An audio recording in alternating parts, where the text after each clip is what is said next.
95% लोग essential hypertension के शिकार होते हैं। ये दरअसल कोई बीमारी को ज़ाहिर नहीं कर रही होती, लेकिन इसकी वजह से कई बीमारियां हैं जो आगे जन्म ले सकती हैं। ब्लड प्रेशर दरअसल खून की नालियों के अंदर बहाव और उन खून की नालियों की दीवारों से टकराने के नतीजे में होता है।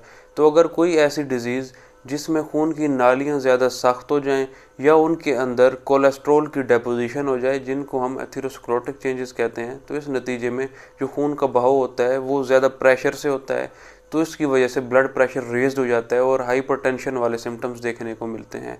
अब जो इसके अलावा दूसरी रीज़न है वो है पोटाशियम की कमी, मैग्नीशियम, कैल्शियम और विटामिन डी की कमी, सोडियम की ज़्यादती। तो इस कंडीशन में भी हाइपरटेंशन देखने को मिलती है। तो इसको मैनेज करने के लिए एस इनहिबिटर्स फर्स्ट लाइन पे देखने को आ जाते हैं। एस इनहिबिटर्स का दरअसल काम ये होता है कि जो एक्स्ट्रा सोडियम ब्लड के अंदर होता है उसको वो निकाल देता है, उसको एक्सक्रीट आउट कर देता है, जिसके नतीजे में कुछ वक्त तक ब्लड प्रेशर में कमी देखने को मिलती है। अब इसके अलावा पेशेंट को ये कहा जाता है कि वो ज़्यादा एक्सरसाइज करें, जो नमक और इससे रिलेटेड जितने भी आइटम्स हैं उनको वो उनसे इज्तनाब करें और इसके साथ पानी ज़्यादा से ज़्यादा पिएं, एक्सरसाइज करें। अब देखना ये चाहिए कि उनके ब्लड के अंदर मैग्नीशियम कितना है, उनकी ब्लड के अंदर पोटाशियम का लेवल क्या है, विटामिन डी का लेवल क्या है, क्योंकि वो भी डायरेक्टली इस चीज़ पे इम्पैक्ट अपना क्रिएट कर रहे होते हैं। तो इसकी वजह से अगर ब्लड प्रेशर समटाइम रेज्ड आ जाता है तो डायूरेटिक्स दे दिए जाते हैं। वो ब्लड से जो एक्स्ट्रा वाटर कंटेंट होता है उसको वो फ्लश आउट करवा देता है। तो पानी अपने साथ पोटाशियम को भी बाहर ले जाता है। तो जब पोटाशियम की भी कमी हो जाती है तो ब्लड प्रेशर प्रॉपरली मेंटेन नहीं हो पा रहा होता।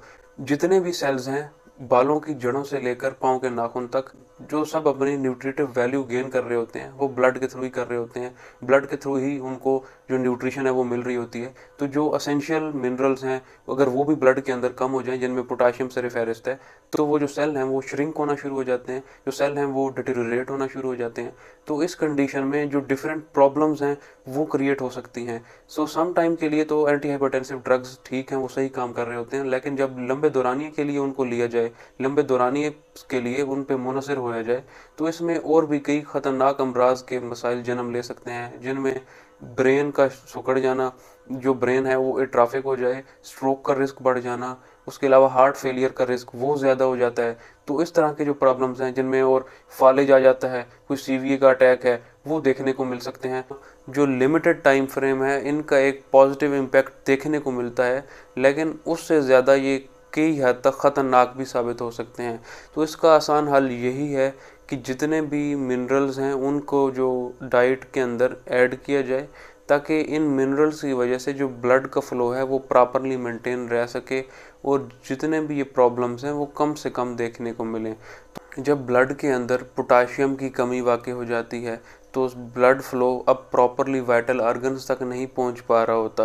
तो इस कंडीशन में सिंपैथेटिक सिस्टम भी एक्टिवेट हो जाता है, वो हार्ट रेट को फर्दर इंक्रीज़ कर देता है, वो पल्स रेट को भी इंक्रीज़ कर देता है। अब जिसके नतीजे में जो डिफरेंट किस्म के रिस्क फैक्टर्स हैं वो आगे आ जाते हैं और उसकी वजह से कई कम्प्लेक्स डिजीज़ेज़ उनका रिस्क बढ़ जाता है, जिनमें सारे फेरस stroke, ischemia of the brain, brain atrophic हो सकता है, उसके अलावा फालिज का अटैक हो सकता है, सीवीए हो सकता है। इन प्रॉब्लम से बचने के लिए ऐसी डाइट्स को प्रेफर किया जाए ताकि ये जितने मिनरल्स हैं, जो सप्लीमेंट्स हैं वो ऐड कर दिए जाएं, ताकि पोटाशियम का लेवल मेंटेन रहे, सोडियम का कम से कम हो जाए, ताकि जो ब्लड प्रेशर रेज्ड हो रहा होता है वो ना हो और इस तरह की जो कॉम्प्लेक्सिटीज़ हैं वो क्रिएट फर्दर आगे ना हो।